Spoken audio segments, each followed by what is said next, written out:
Բարև ձեզ սարվա թեման է, իմ այսօրվա հյուրը ազգային ժողովի քաղաքացիական պայմանագիր խմբակցության պատգամավոր Լիլիթ Ստեփանյանն է, բարև ձեզ, Տիկին Ստեփանյան։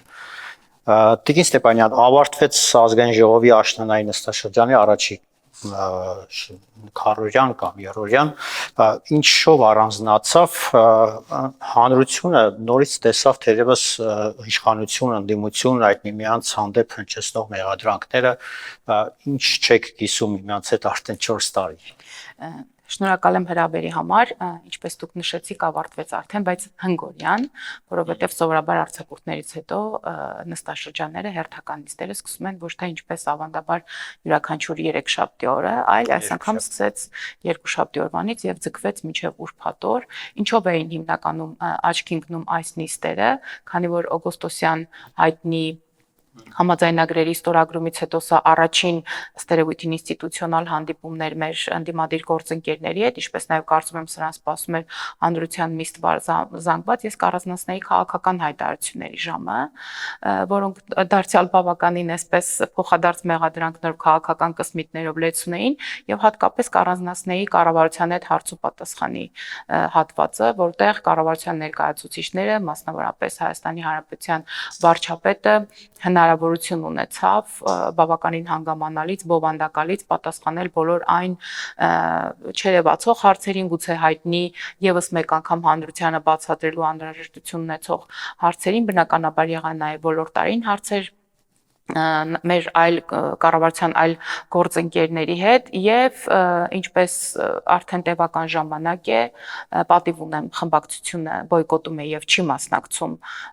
կառավարության հետ հարց ու պատասխանին, բայց բավականին ակտիվ է քաղաքական հայտարարությունների ժամին, բայց Հայաստան դաշինքը եկավ եւ իրեն հուզող, իրեն նեղացնող կամ որոշակի անհանգստություն պարունակող խրթին հարցեր տվեց կառավարությանը եւ կարծում եմ ստացան համապատասխան պատասխաններ։ Հարցերը տվեցին, պատասխաններ ստացան, բայց կարծես թե չհամոզեցիք կամ չհամոզվեցին, որովհետև նույն այդ կարծիքին էլ մնացին, որ օգոստոսի 8-ի այդ հայտնի համաձայնագրի նախաստորագրումը դա պարտություն է, կապիտուլյացիա է, ինչ են շարունակում պնդել այն դեպքում, երբ ինչպես վարչապետն է նշել, ամեն ինչ հստակ թղթի վրա սևով սպիտակի վրա գրված է։ Այս հարցով դուք բավականին մեծ քննարկման դաշտ բացեցիք, որին ըստ երևույթին թե քաղաքական գործի սուբյեկտները եւ թե հայ հանրությունը թերևս ականատես է լինում 2020 թվականի նոյեմբերի 9-ի փաստաթղթից հետո, ինչպես գիտեք, նոյեմբերի 9-ի փաստաթուղթներ ընդդիմությունը եւ խորհրդարանական ընդ որում եւ արտախորհրդարանական համարում կապիտուլյացիա Բայց ինչն է այստեղ հետաքրքիր, որովհետեւ այսպես շատ չմանրանամ, կարծում եմ բոլորիս հիշողության մեջ էլ բավականին ակտուալ է եւ բոլորս էլ հիշում ենք, թե նոյեմբերի 9-ի փաստաթղթի ստորագրումից հետո ինչեր տեղի ունեցան Հայաստանի Հանրապետությունում, եղավ այդ հարձակումը պետական շենքերի վրա, մասնավորապես կառավարություն, ազգային ժողով ներխուժում եղավ Հայաստանի Հանրապետության վարչապետի առանձնատուն, սարսափելի ողբերգություն կարող էր տեղի ունենալ կրկնելով հոկտեմբերի 27-ը, երբ մահափորձ տեղի ունեցավ ազգային ժողովի նախագահ Արարատ Միրզոյանի դեմ եւ փառք Աստծո, որ մենք այդ օրը զոհեր չունեցանք, պետական այրեր չզոհվեցին, որտեղ երկրորդ անգամ պետության գլխատումը ես կարծում եմ Հայաստանի Հանրապետությունը որպես պետություն կարող է չմարսել, որտեղ մենք մինչեւ այսօր դեռևս չենք կարողանում հանգուցալուծել բոլոր այն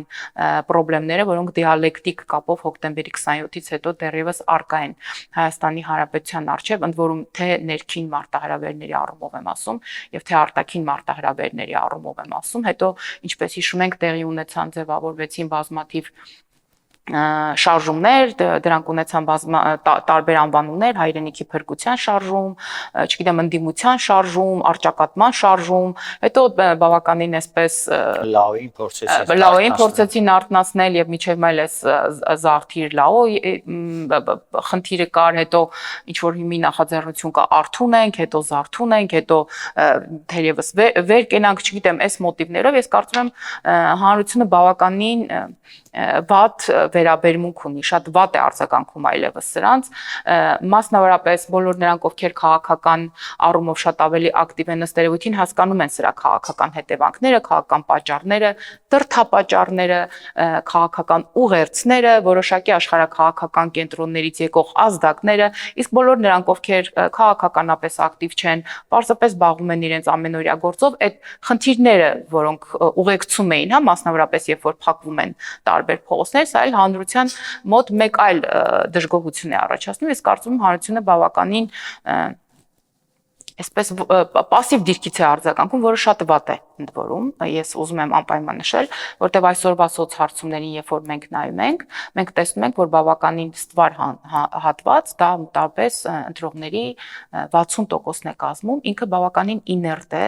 եւ որևէ կերպ չի ուզում կամ չի ցանկանում մասնակցել որևէ քաղաքական process-ի եւ սա իր վատ հետևանքները ունենալու է հետագայում համապետական ընտրությունների ժամանակ եւ այլն, բայց սա որպես հետևանք մենք կարող ենք դիտարկել, որտեղ խնդիրները կամ այն ամենը ինչ որ բերել են այս քաղաքական իներտությանը, իրականում արդեն քաղաքականությամբ զբաղվող ուժերի կամ դաշինքների կամ կառույցների կողմից են գալիս։ Ըստ երևույթին օգոստոսի 8-ից հետո բոլորովին նոր քաղաքական մթնոլորտ է ձևավորվել Հայաստանի Հանրապետությունում, ձևավորվել են բոլորովին քաղաքական խաղի բոլորովին նոր կանոններ եւ այս ընդհանուր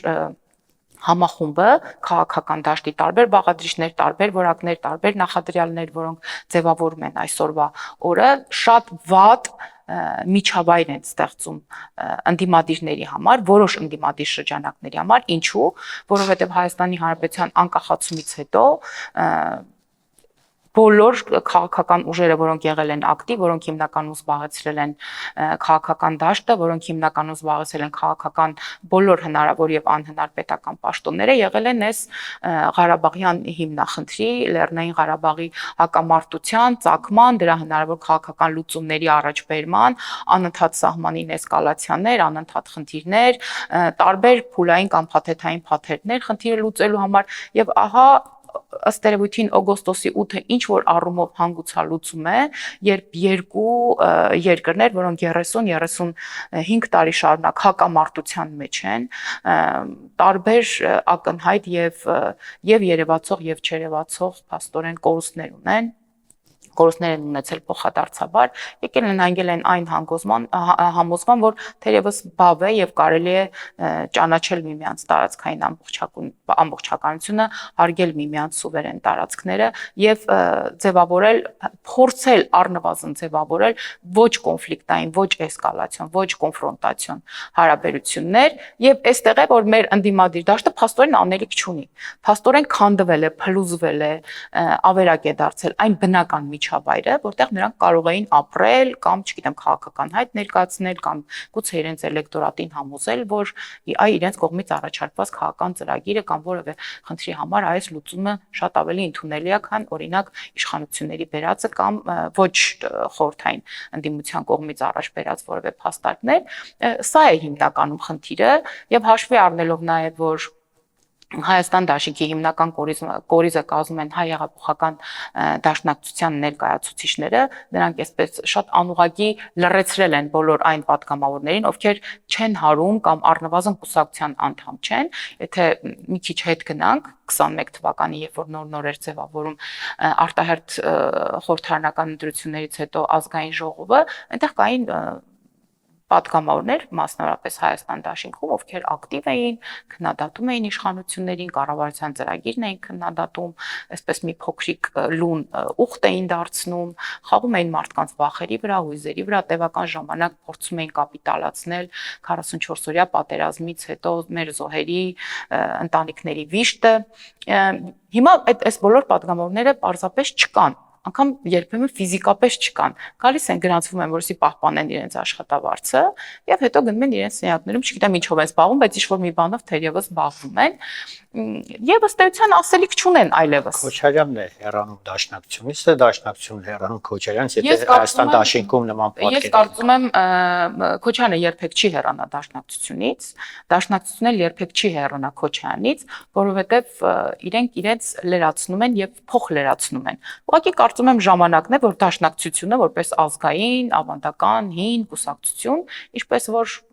մենք ճանաչում ենք դասագրքերից, մասնագիտական գրականությունից, հայոց պատմությունից, այսպես շատ ձեռք ամուր խփի սեղանին եւ պահանջի, որպեսզի Քոչարյանը կամ դառնա կուսակցական, կամ առնվազն հայտարարի, որ ինքը լատենտ դաշնակցական է, որովհետև Ռոբերտ Քոչարյանի քաղաքական դաշտ մուտքը եւ դաշնակցություն կուսակցության ակտիվությունը այսպես զուգահեռ գալիս են եւ երբ Ռոբերտ Քոչարյանը քաղաքական դաշտում մի քիչ ավելի լավ դիրքերում է, ըստ երևույթին դա երևում է նաեւ դաշնակցություն կուսակցության գործունեությունից եւ հակառակը, եթե դաշնակցություն կուսակցությունը այդքան էլ լավ դիրքերում չէ, ապա Ռոբերտ Քոչարյանը կարծես թե հեռանում է քաղաքական դաշտից։ Ես կարծում եմ իրենք առանց իրար այլևս չեն կարող ապրել, չգիտեմ, մի սայրի, մի սրի երկու այսպես գլուխներ են իրենք կարծում եմ։ Տիկին Ստեփանյան, պատիվ ունեմ դաշինքը կրկին հայտարարեց, որ իմպիչմենտի թեման օրակարգի մեջ է, լսումներ են նախապատրաստում ազգային ժողովում, ընդհանրապես իրատեսական համարում եք այն դեպքում, երբ նույնիսկ Հայաստան դաշինքում կարծես թե այդքան էլ հակված չեն իմպիչմենտի գործընթացին։ Սա էլ մի հետաքրքիր խաղ է երկու ընդդիմադիր ուժերի միջև, ովքեր տարիներ շարունակ զբաղեցրել են հայ քաղաքական դաշտը եւ չեն թողել, որպեսզի սերնդափոխություն տեղի ունենա, հնարավորինս օրենսդրական նախաձեռներով եւ սահմանադրությամբ եւ ոլորտը համակարգող տարբեր իրավական ակտերով փորձել են հնարավորինս անհնար դարձնել նոր քաղաքական ուժերի ձևավորումը Հայաստանի Հանրապետություն, դա կլինի ստեղծման հիմքերի հետ կապված, դա կլինի ֆինանսական հոսքերի հետ կապված եւ ինչպես մենք տեսնում ենք, հա, այսպես հետաքրքիր փոխանցումներով, ինչպես հայտնի անեկդոտն է ասում, հա, այսպես պասերով իրենք զբաղեցրել են Հայաստանի Հանրապետության քաղաքական դաշտը, բայց ինչ նորություն, կարծես թե վերջում երկու նախկին նախագահների ջրերը նույն առվով չեն հոսում եւ իհարկե այստեղ մենք կարող ենք վերլուծություն անել միայն այն հիմքերի վրա եւ միայն այն խնդիրների վրա, որոնք երևում են, երևացող են եւ հայտնի են հանրությանը եւ բնականաբար ենթադրում են կան նաեւ ներքին խնդիրներ, գուցե միջանձնային, գուցե ինչ-որ բան չեն կիսել, գուցե իշխանությունը չեն կիսել, գուցե ինչ-որ մի այլ խնդիր կա այս երկու անձերի միջեւ, որոնք բնականաբար մենք չգիտենք, պարզապես կարող ենք ենթադրել։ Բայց որքան որ շատ են հիմնավորումները, որ գուցե սա լուրջ է, այնքան է շատ են հիմնավորումները, որ սա գուցե կարող է քաղաքական խաղ լինել, ինչի վառ դրսևորումը եւ արտահայտումը մենք տեսանք Գյումրիի ընտրությունների ժամանակ, երբ որ բոլորը ասում էին, հա, որ այս երկու քաղաքական ուժերի ներկայացուցիչները ունեն բավականին լուրջ խնդիրներ, արյուն է հոսել, թերևս վենդետաներ են իրականացվել եւ անհնար է պարզապես ավելի շուտ, չգիտեմ, երկիր մոլորակը հակառակ կպտտվի, քան օրինակ այս երկու ներկայացուցիչները իրար հետ կգան որոշակի կոնսենսուսի, բայց մենք ինչ տեսանք, որ այնուամենայնիվ պաշտոնը քաղաքականությունը, իշխանությունը շատ ավելի քաղցր բան է, քան օրինակ ազգակցականի մահը կամ այն արյունը, որը որ հոսել էր այս երկու խմբավորումների միջև։ Հետևաբար բոլոր այն քաղաքական ուժերը, ովքեր պատրաստվում են քաղաքական հայտ ներկայացնել 2026 թվականի համապետական ընտրությունների ժամանակ, ես կարծում եմ, այս երկու խնդիրն էլ պետք է հստակ հաշվի առնեն, որ առաջին սա գուցե խաղը երկու նախագահների միջև եւ երկրորդ ըստ երևույթին գուցե կան խորը հակասություններ եւ որոշ այսպես ասեմ, ենթագիտակցականից եկած ինչ-որ բաներ, նրանք ովքեր զբաղվում են նաև քաղաքական հոգեբանությամբ, ուշադիր են այս երկու քաղաքական այրերի կամ նախկին քաղաքական այրերի վարքագծին կամ լեզվամտածողությանը ինչ-որ խնդիրներ կարող են առանձնացնել։ Օրինակ բոլորովին վերջերս Ռոբերտ Քոչարյանը, երբ որ դատարանում հայտարարում էր, որ իրեն դատում են իր պարտավորությունները ըստ երևույթին, հա, կատարելու համար, այդ պարտավորությունը իհարկե չմասնավորացրեց, նրանց յուրաքանչյուրը կարող է առնվազն մի 40-50 բան բերի, էլի օրինակ բերի, թե մարտի 1-ն էր պարտավորությունների մեջ մտնում, քաղաքական սպանություններն էին պարտավորությունների մեջ մտնում, երկրի ամբողջ տնտեսական ռեսուրսը այլ պետությանը հանձնելն էր այդ պարտավորությունների մեջ մտնում եւ դրան զուգահեռ նշեց, որ Սերժ Սարգսյանն իր ընտանիքի անդամն է, իր աղբերն է, այսինքն հնարավորինս նա փորձում է Սերժ Սարգսյանին զատել։ Եվ որպես օրինակ քաղաքական դաշտի ներկայացուցիչ, ով մինչ ակտիվ քաղաքականություն մտնելն էր հետևում քաղաքական process-ներին Հայաստանի Հանրապետությունն եւ այժմ որպես ազգային ժողովի падգամավոր ես կարող եմ ասել, որ ըստ երևույթին Սերժ Սարգսյանը Ռոբերտ Քոչյանի չի ներում մարտի 1-ի համար, որը Ռոբերտ Քոչյանը գեղեցիկ կազմակերպեց եւ որպես այսպես նվեր փոխանցեց իր իրավահաջորդին, իսկ Սերժ Սարգսյանը դա չի ներում եւ Ռոբերտ Քոչյանն էլ չի ներում Սերժ Սարգսյանին 2018 թվականի հեղափոխությունը իր մեթոդներով բնում չսպանելու, չլռեցնելու համար եւ սա էլ մենք Սերժ Սարգսյանի շուրթերից լսեցինք եւ ինչպես նաեւ նրա կուսակցության ներկայացուցիչները, ովքեր ասում էին, բա ինչ էր ուզում Ռոբերտ Քոչյանը, ուզում էր կրակեինք սեփական ժողովրդի վրա, ըստ երևույթին այդ մեղադրական սլաքները ուղղելով, որ դու ես կարող ժողովրդին լռեցնել քո մեթոդներով, օրինակ կրակելով սեփական ժողովրդի վրա, բանակը հանելով սեփական ժողովրդի հետ։ Մենք դա չենք արել եւ ըստ երևույթին փորձում են այսպես ասեմ մաքրվել այդ մարտի 1-ի բեռը իրենց ուսերից գցել, թե ինչ զարգացումներ կունենան այս երկու այրերի քաղաքական բանակների արճակատումները երևացող եւ լատենտ կողմերում, կարծում եմ հետագան մեզ ցույց կտա։ Տիկին Ստեփանյան, արդյոք Քոչարյանի եւ Սերժ Սարգսյանի այդ հակասությունները, որոնք եղել են միշտ, բայց հիմա կաշկին ոնց որ շնորհիվ խորանում է կամ ակտիվանում է, առիթ է պատճառ է հանդիսացել նաեւ Սամվել Կարապետյանի մուտքը քաղաքականություն Հայաստանի մեջ քաղաքական կյանք, թե Սամվել Կարապետյանով փորձում են այլ ուժեր Սերժ Սարգսյանի եւ Քոչարյանի միջև հակասություններ առաջացնելով նրանց մաքրել քաղաքական դաշտից։ Ըստ երևույթին մեր երկու նախագահները ինչքան որ ունեն իրարից տարբերվող քաղաքական շահեր, երբեմն նրանց դեպի հեռուն տանող շահերը այնուամենայնիվ հատման կետեր ունեն։ Ես եւ այս անգամ այդ հատման կետը կարծես թե համընկել է Սամվել Կարապետյանի հետ։ Ուղղակի պետք է այսպես հավուր պատշաճի մեր խորին հարգանքը, գուցե ճակերտների մեջ հարգանքը տածենք մեր քաղաքական ուժերի նկատմամբ, հա, որտեղ նրանք կարծում եմ առաջնորդվում են քաղաքական կյանքում կարևորը մասնակցությունն է սկզբունքով, որովհետև կարծես թե մոռացել են թե ինչ է եղել օրինակ 7 տարի առաջ, 8 տարի առաջ, երբ որ ընդամենը 10-12 տարում հանրապետական կուսակցությունը այն աստիճանի էր հասցրել Հայաստանի Հանրապետությանը բոլոր ոլորտներում, այն աստիճանի էր խորը հիասթափությունը, այն աստիճանի բևեռացված էր հասարակության տարբեր կողմերը եւ իշխանությունները այնքան էին կտրվել ժողովրդից, որ մեր փոքր ու մեծ դուրս եկան փողոց եւ մերժեցին հաստորեն Սերժ Սարգսյանին։ Ես կարծում եմ, այս մարդիկ դա մոռացել են, կամ իրենց թվում է, որ ցավով եմ նշում, որ օրինակ եղել է 44-օրյա պատերազմը, այ 44-օրյա պատերազմը քաղաքական ուժերին բերել է, այդ թվում նաև քաղաքացիական պայմանագիր կուսակցությանը բերել եւ դրել է հավասար կենտրոնների մեջ եւ իրենք էլ կարող են մեզ մեղադրել պատերազմը սկսելու համար։ Սա իհարկե ժողովրդը իր գնահատականը տալիս է եւ միջանկյալ եւ ավելի մասշտաբային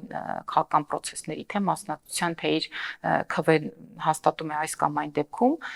այս էլ բավականին մեծ դաշտ է, բայց այստեղ մենք շատ կարևոր քաղաքական կենտրոնի մասին նաև պետք է խոսենք, խոսքը Ռուսաստանի Դաշնության մասին է, եւ Ռուսաստանի Դաշնությունը ըստ երևույթին մինչև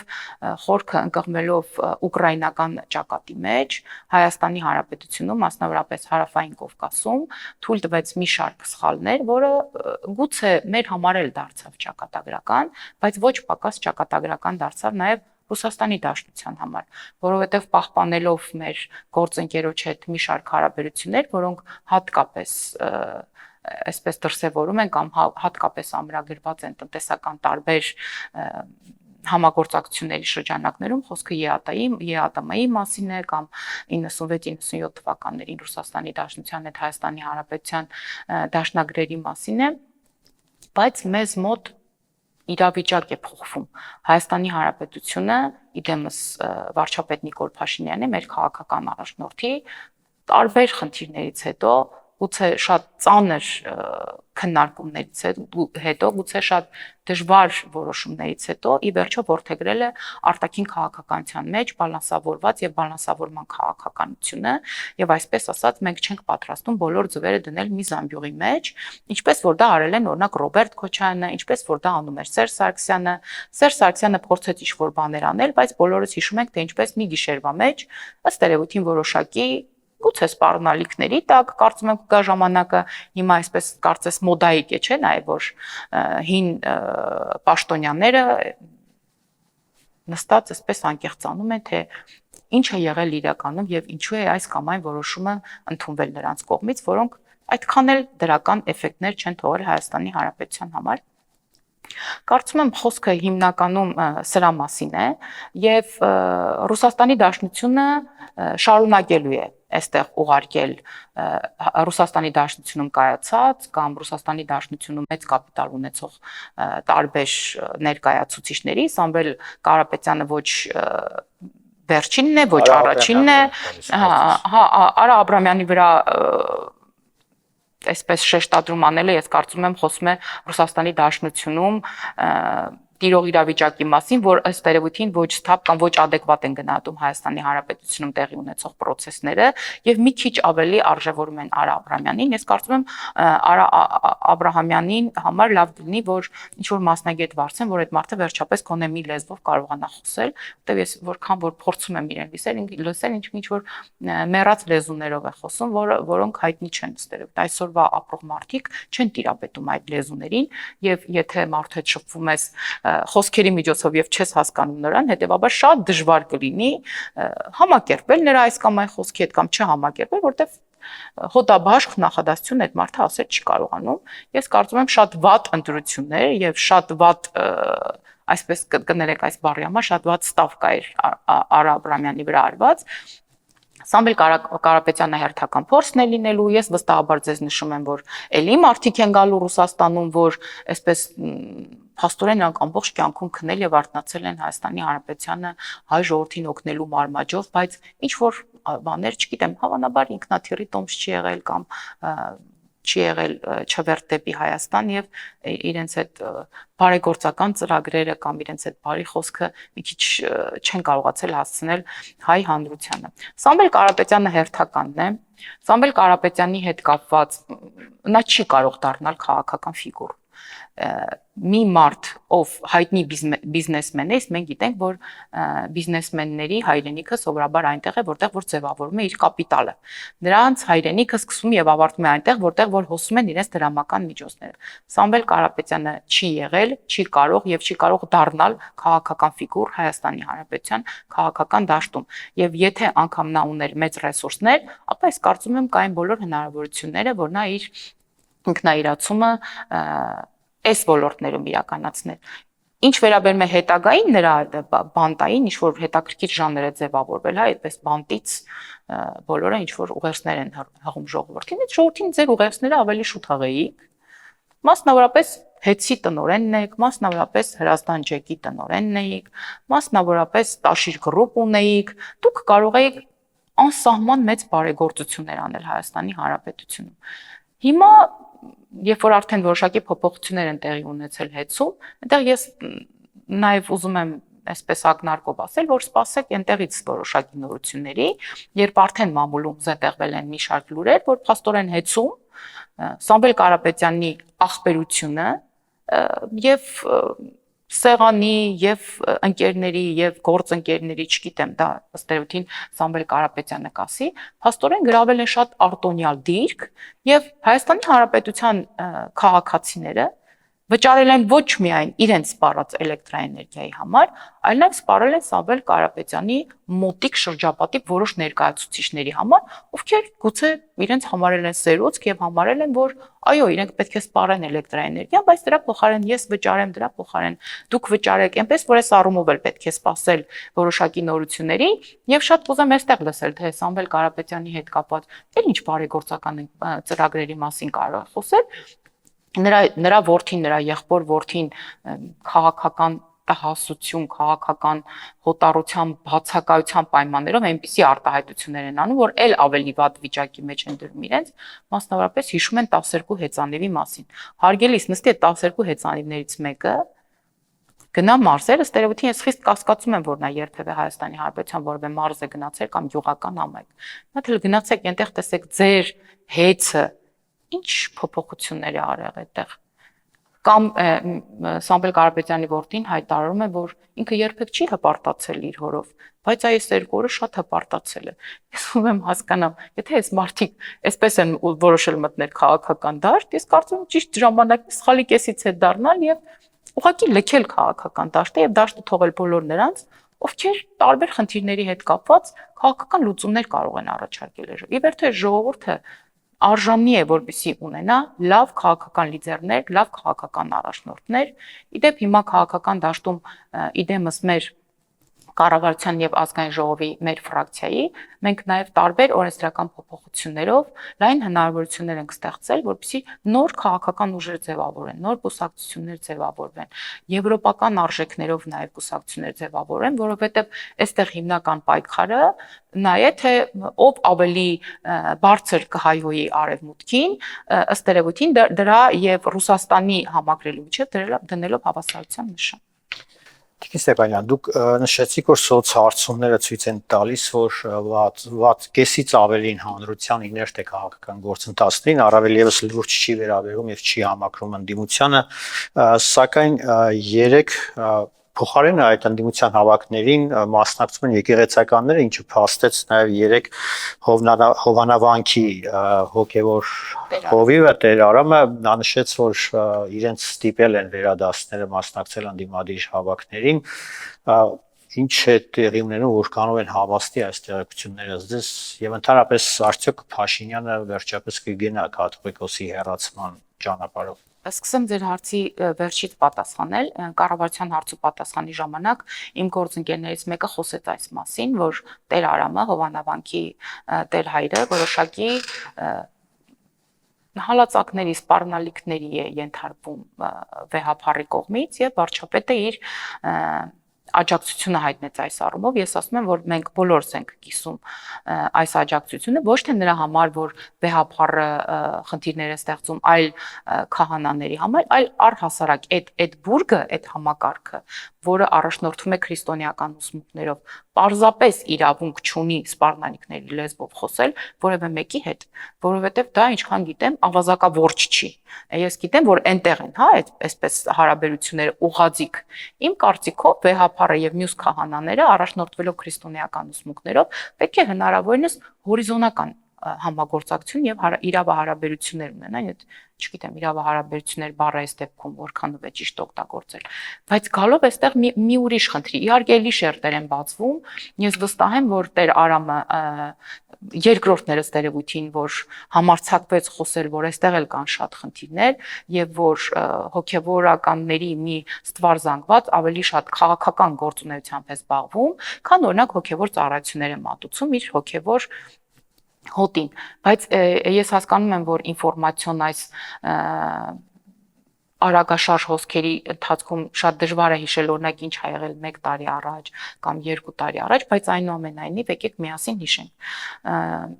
21, 22, 23 թվականներին բազմաթիվ էին այն քահանաները, այն տեր հայրերը, ովքեր որ ասում էին, որ պետք է արգելել իշխանության որևէ ներկայացուցչի մուտքը եկեղեցի, ասում են, որ պետք է փակել նրանց առաջ մուտքերը։ Եղան նույնիսկ ավելի հեռուն գնացող արտահայտություններ, ովքեր պարզապես հանրայնորեն, այսպես ասած, երթուն տվեցին, ինչը իդեպ քրիստոնեական ուսմունքներով դեմ է։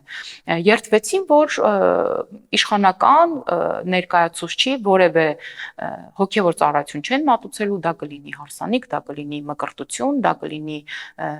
կնունք կամ այլ ինչ որ ծիսակարգ հոգևոր, եւ մենք սպասում ենք, որ վեհափառը սրանք արձագանքի։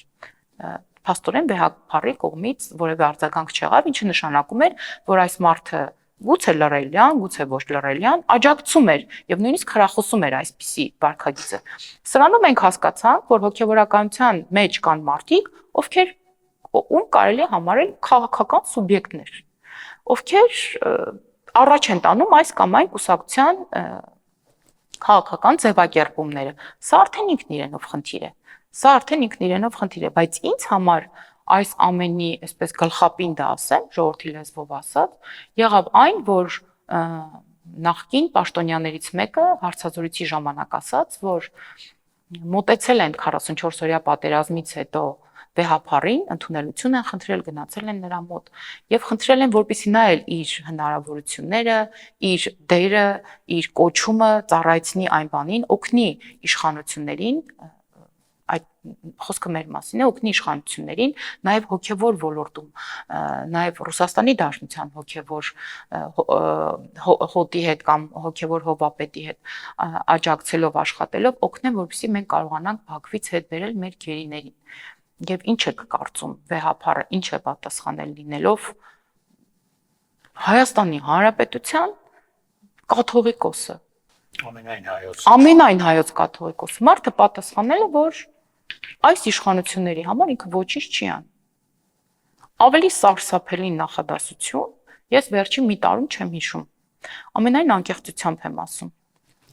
Եվ այդ բոլոր ծիսակարգերը, բոլոր այդ պատարակները, որոնք չգիտեմ ինչու վերածվում են քաղաքական հանդիպման կամ քաղաքական ակցիայի, բոլոր այն սրտաճմլիկ խոսքերը, որոնք երբևէ կհնչեն կաթողիկոսի բերանից, իմ համար առ ոչինչ են։ Զրո են, որպես քրիստոնյա, որպես առաքելական եկեղեցու հետևում։ Մարդը հրաժարվել է իր հնարավորությունները օգտագործել Բաքվի բանտում գտնվող հայ գերիների վերադարձի համար։ Հիմա այս նույն կաթողիկոսին օժանդակում են մեր ընդդիմադիր գործընկերներից մի որոշ հատված, ովքեր մատ են թափ տալ իշխանությունների վրա բոլոր հնարավոր դեպքերում, բոլոր հնարավոր հարթակներում, որ այ դուք բավարար չափով ջանք չեք գործադրում, որպեսզի Բաքվի բերդերից հետ բերեք մեր գերիներին։ Հարգելիներս, իշխանությունը ինչքան որ հնարավոր է, որտեղ որ հնարավոր է, ինչ ծավալի որ հնարավոր է, մեծ ջանքեր է գործադրում։ Իրոք հսկայական ջանքեր են գործադրում այս առումով։ Բայց ձեր արածը ո՞րն է։ Շատ լավ, կաթողիկոսը մեր հետ ունի որոշակի խնդիրներ եւ չի պատրաստվում մեր ձեռքը բռնել որևէ տեղում։ Թող ձեր ձեռքը բռնի, ձեր կուսակցության ներկայացուցիչն է։ Եկեղեցիները սարքել եք քաղաքական կառույցներ։ Ես չեմ բացառում, որ 2026 թվականին, եթե իհարկե այսպես շարունակվի, օրինակ այն վանական համալիրները կամ այն եկեղեցիները, որոնց մի հատված չի օգտագործվում կամ այդքան էլ բարեկարգ վիճակում չի գտնում, ունենք որպես շտաբեր տան տարբեր կուսակցությունների չէ, մեզ հայտնի կուսակցություններին, ովքեր որ այսպես գրավել են քաղաքական դաշտը եւ չեն թողնում, որպեսզի որևէ մեկը գա նոր խոսք ասի իր ընտրողին կամ էլեկտորատ ձևավորի կամ, չգիտեմ, իր հետագիծը թողի հայ քաղաքական դաշտում։ Մեր երկրի զարգացման կամ մեր երկրի տեսլականի հնարավոր առաջխաղացման դեպքում։ Հիմա այլ շերտեր են բացվում, որ փաստորեն կան տերհայրեր, կան հոգևորականներ, ովքեր պարզապես ուզում են զբաղվել այն ամենով, ինչը որ ի վերուստ իրենցն է։ Այսինքն իրենք հոգևորականը ունի մեկ պարզ ֆունկցիա, ինքը պետք է հոգևոր ծառայություններ մատուցի իր հոգևոր հովի տարբեր ներկայացուցիչներին։ Փաստորեն կաթողիկոսը դրան դեմ է։ Ես կարծում եմ ժամանակն է, որ կաթողիկոսը պարզապես ազատվի այդ հանդերձանքից, որոնք բնորոշ են, սպეციფიկ են հոգևորականներին եւ հայտարարի նոր կուսակցության բացման կամ որևէ կուսակցության հարելու մասին։ Այլ ճանապարհ կաթողիկոսը ցավոք չի թողնում իր հոգևոր հոտին։ Իսկ այն ինչ ես մի անգամ առիթ ունեցել եմ այս մասին խոսելու, ես սովորաբար նայում եմ տարբեր մտավորականների հարցազրույցներ, բոլոր այն մարդկանց, ովքեր իմ ձևավորման հարցում մեծ հետք են թողել կամ նրանց դիրքորոշումը որոշակիորեն ազդել է նաև իմ դիրքորոշման վրա։ Դրանցից մեկը հուշարձանագիր Սամվել Կարապետյանն է, ով ցավոք վաղամեռիկ է, երջանկահիշատակ է, բայց համացանցում կան նրա տարբեր հարցազրույցները մեր տարբեր խնդիրներով, այդ թվում նաև որոշակի հարցազրույցներ կան պահպանված օրինակ կաթողիկոսի հետ հանդիպումից։ Ես կխնդրեմ, որպեսզի մարդիկ պարզապես բացեն եւ այդ կես ժամանոց հարցազրույցները նայեն եւ վերջնական պատկերացում կազմեն, թե ով է Գարեգին երկրորդ կաթողիկոսը։ Ավել բան այս մասով չեմ ուզում ասել։ Տիկին Սեփանյան, ձեզ ընդդիմությունը նաև մեղադրում է այս վերջերս, որ բանակը կազմակերպում եք, որովհետև դարձնում եք ծառայությունը 1.5 տարի, Արարատ Սարը խլում եք իրանցից, չգիտեմ, մի քիչ չեմ պատկերացնում, ոնց եք խլելու, բայց ինքնությունն եք խլում, նախ ինչի եք հանեցիք այդ պատկերը, թեպետ բացատրություններ եղան, բայց արդյոք դա իսկապես լուրջ թեմա էր։ որ դարձավ sense մեծ քննարկումների առիթ։ Իրականում ոչ, ինչպես ես իմ խոսքի սկզբում նշեցի, օգոստոսի 8-ից հետո բոլորովին նոր քաղաքական մթնոլորտ է ձևավորված Հայաստանի Հանրապետությունում եւ այն բնական միջավայրը, որտեղ կարող էին ծլել, ծաղկել եւ գործունեություն ծավալել մեր մի շարք քառակուսի մտածողություն ունեցող ընդդիմադիրներ, ովքեր պարզապես այսպես ուղիղ գնում են, ոչ աջ, ոչ ցավ, այսպես շատ ուղիղ, նաև նրանց ծրագրերում կա Ստամբուլը արյան ծով դարձնել եւ Բաքվում թեյ խմել։ Հիմա այս օգոստոսի 8-ի դեպքերից հետո, համաձայնագրերից հետո, երբ Հայաստանի Հանրապետությունը եւ Ադրբեջանի Հանրապետությունը փորձում են հարթել 30 տարուց ավել ձգվող հակամարտություններ, այս մարդիկ ասելիք չունեն ըստ երևույթին։ Եվ ինչ է պետք։ Պետք է ինչ-որ մանր-մունր խնդիրներ գտնել, որոնք ոչ էական են, որոնք բխում են կառավարող ուժի առաջկայում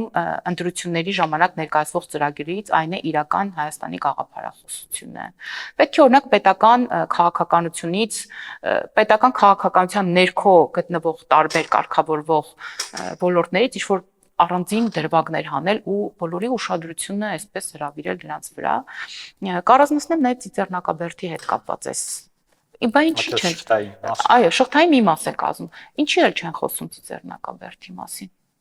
Լավ, ինչքան կարելի է հայ ժողովրդի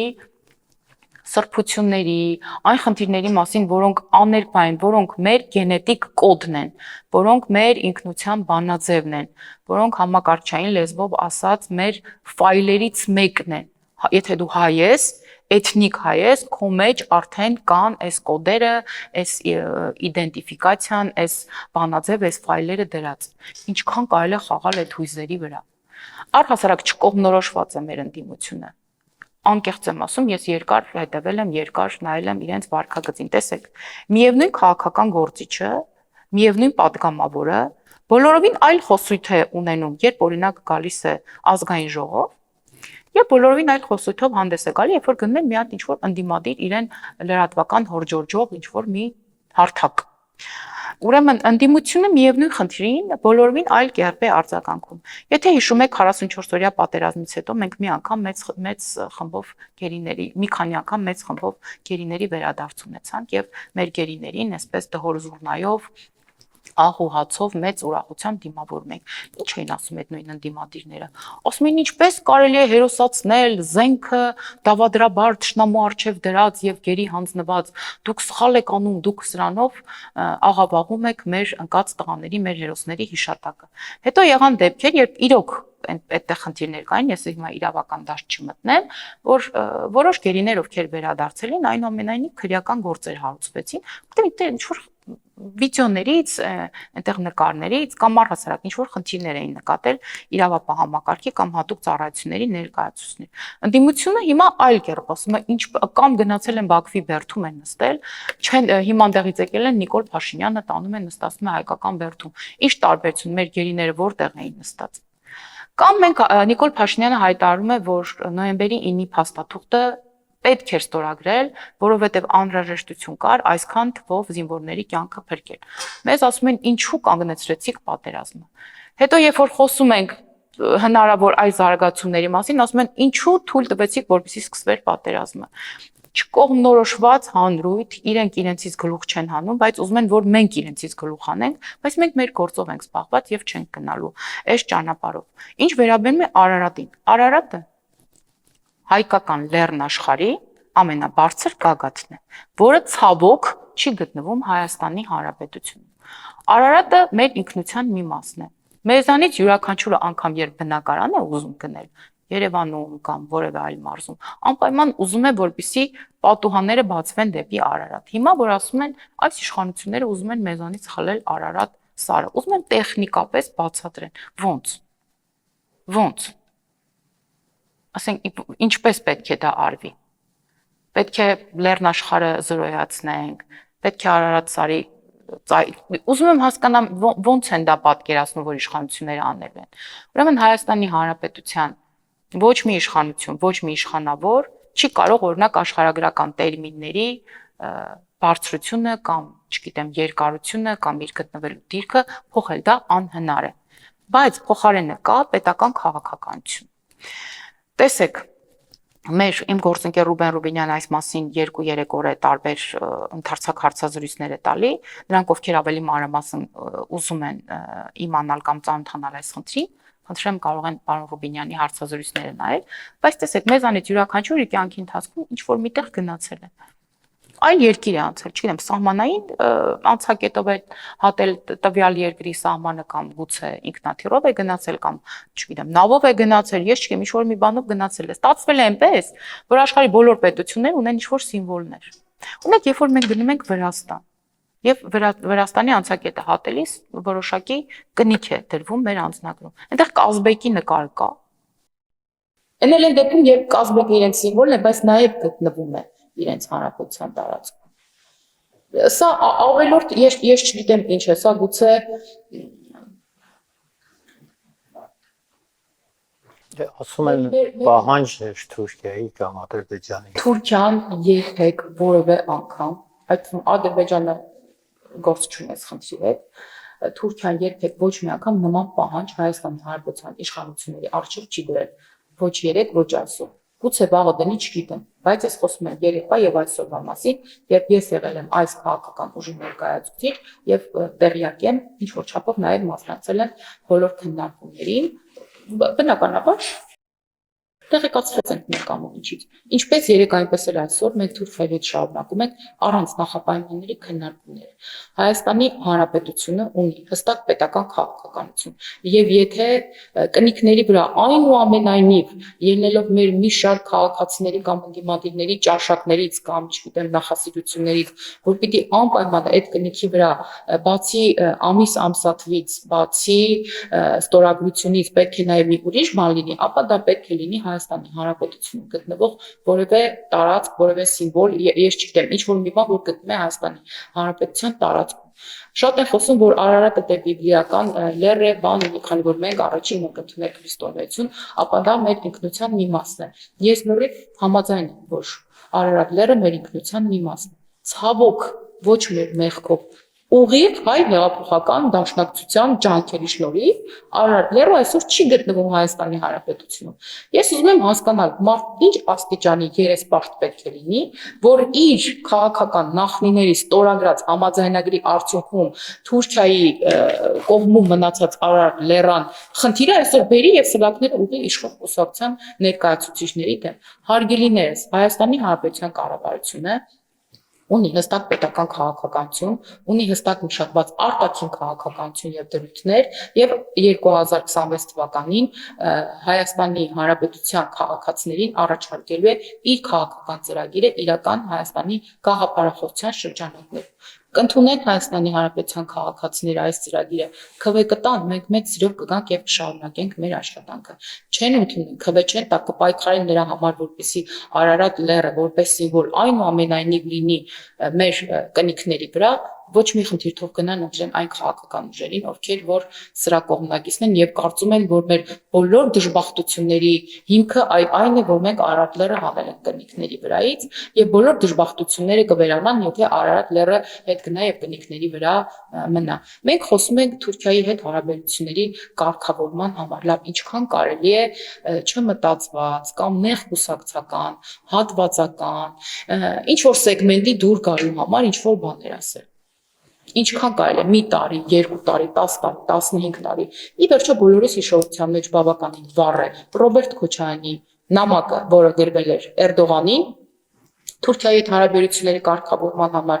շատ բաց աղբյուրներով կարելի է գտնել Հայաստան դաշինք քաղաքական ծրագիրը, որտեղ նրանք խոսում են Թուրքիայի հետ սահմանը բացելու համար եւ առհասարակ կոմունիկացիաների ապաշրջակ փակման համար։ Բոլորիս հիշողության մեջ կա Սերժ Սարգսյանի ֆուտբոլային դիվանագիտությունը, երբ որ մի գիշերվա ընթացքում հայ ֆուտբոլիստների մարզաշապիկների վրայից Արարատը վերացավ, ծիծեռնակաբերդում էր հեծի ջանքերի շնորհիվ լույսերը գնացին։ Լավ, ինչքան կարելի է մանիպուլացնել այս հարցերը։ Ի վերջո մենք քաղաքական հասունություն ուզում ենք ցուցաբերել, թե ոչ։ Ի վերջո մենք իսկապես ուզում ենք Հայաստանի Հանրապետությունը տեսնել ինքնիշխան, տեսնել զարգացած եւ տեսնել ոչ թե սև, ինչպես որ անընդհատ մեզ ասել են, այլ տեսնել խաչմերուկ։ Ինչքան կարելի է պատեր կառուցել, կամուրջներ կառուցելու փոխարեն եւ ինչքան կարելի է խաղալ մարդկանց կազմունքների վրա։ Նույն Ծիծեռնակաբերդի պատմությունը։ Եթե Ծիծեռնակաբերդի այդ մույթերից որևէ քար ընկներ։ Այս ընդդիմությունը մեզի չկան։ Հիմա որպեսզի այդ քարերը չընկնեն, մենք որոշել ենք վերանորոգում անել եւ փրկել մեր հուշահամալիրը, որ բոլորիս հավաքական խիղճն է, բոլորիս հավաքական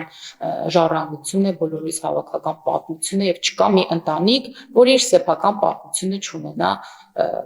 ցեղասպանության հետ կապված կամ Արևմտյան Հայաստանի հետ կապված, մի խոսքով տարբեր։ Ես կուզեի օրինակ, որ հանրապետական կուսակցությունը, ինչպես օրինակ Արմեն Աշոտյանն է տարբեր հարցազրույցներ տալիս եւ ասում, որ ինքը գտնվում է տրանսֆորմացիայի փուլում եւ ինքը չի ուզում պատասխանել վատ հարցերի, որտեղ ինքը փոխվում է։ Ես կուզեմ բոլորը փոխվեն եւ գամ նստեն օրինակ էկրանների առաջ ու ասեն 2015 թվականին ցեղասպանության հավամյակ հիշատակին, երբ որ ափալ-թափալ պետք էր ինչ-որ վերանորոգում անել, քանի որ իսկական թվով մարդիկ պիտի այցելեին Ծիծեռնակաբերդ, նաեւ գնային ցեղասպանության թանգարան, այդ ինչքան գումար դուրս գրվեց, այդ ոնց դուրս գրվեց, այդ ոնց եղավ, որ ջրահեռացման համակարգը նորմալ չի աշխատել, այդ ոնց եղավ, որ անձրևաջրերը կարող էին եւ գուցե նաեւ վնասել են ցեղասպանության թանգարան ինստիտուտում գտնվող գուցե եզակի նմուշներ, այդ ոնց եղավ, որ մենք այս թրքահաճո, թրքաբարո, չգիտեմ, պատմությունը խեղաթյուրող կամ ամեն ինչով սրան կամ նրան դուր գալու մոլուցք ունեցող իշխանությունները այնուամենայնիվ այդքան գումար դրեց, այդքան տարբեր ցուցահանդեսներ բացեց։ Լավ, մենք չենք ասում սրա մասին, բացեք եւ նայեք ցեղասպանության թանգարան ինստիտուտի տնօրենի հարցազրույցները։ Մենք իրար հետ համասարանում ենք սովորել, ես շատ լավ հիշում եմ իմ գործընկերին, չգիտեմ ինքը ինձ հիշում է թե չէ, բայց ես հարցազրույցը նայել եմ եւ իսկապես ես ինքս եմ հուզվել։ Ոնց կարելի է մարդու աշխատանք հետևել, ոնց կարելի է մարդուն մեղադրել Ծիծեռնակաբերդի հուշահամալիրը քանդելու մեջ, երբ որ մարդը մտավորական է, իր ամբողջ կյանքը նվիրել է այդ հիմնախնդրի լուծմանը եւ եկել է դարձել է պաշտոնյա, գուցե նաեւ ընտանիքի նկատմամբ որոշակի զորողությունների գնով, որ հնարավորինս ավելի շատ խոսի կամ ավելի շատ հյուրեր ընդունի եւ աշխարհին ավելի շատ բան պատմի այս ցեղասպանության մասին կամ չգիտեմ դարաշրջանին տեղի ունեցող մեծ ոչինի մասին։ Ինչպես կարելի է արցունքախառն աչքերով գալ եւ ասել Ծիծեռնակաբերդի հուշահամալիրը փակում են, բա ոնց փակ չի Ծիծեռնակաբերդի հուշահամալիրը։ Հիմա եկենք երկուսով իրար հետ գնանք տեսնենք փակեց Ծիծեռնակաբերդի հուշահամալիրը։ Կամ լավ, մենք բոլորս վատն ենք տվյալ կառույցի քանդակագործներից մեկը, ճարտարապետներից մեկը, Սաշուրը Քալաշյան, տարբեր բանոն հարցազրույց է տալիս եւ կարծես թե ասում է, որ ինքը այդ Ծիծեռնակաբերդի հուշահամալիրը ամբողջ կյանքի գործն է կամ իր զավակներից մեկն է եւ ինքն է գլխավորում այդ շինարարական աշխատանքները։ Ոնց կարելի է ոգին հավասարացնել այդ մարդու վաստակը։ Կարևորը աղմուկն է երևի։ Կարևորը աղմուկն է, բայց հիմա ինչու է լռել այդ աղմուկը։ Հա, որտեղ Արարատի թեման կա։ Հա, հիմա այդ Արարատի թեման, այսպես ասեցինք վերջից, վաղը ինչ թեմա է լինելու։ Շնորհակալություն։ Ձեզ եմ շնորհակալ։ Սա օրվա թեման էր իմ զրուցակիցը Ազգային ժողովի քաղաքացիական պայմանագիր խմբակցության պատգամավոր Լիլիթ Ստեփանյանն էր, կհանդիպենք առայժմ։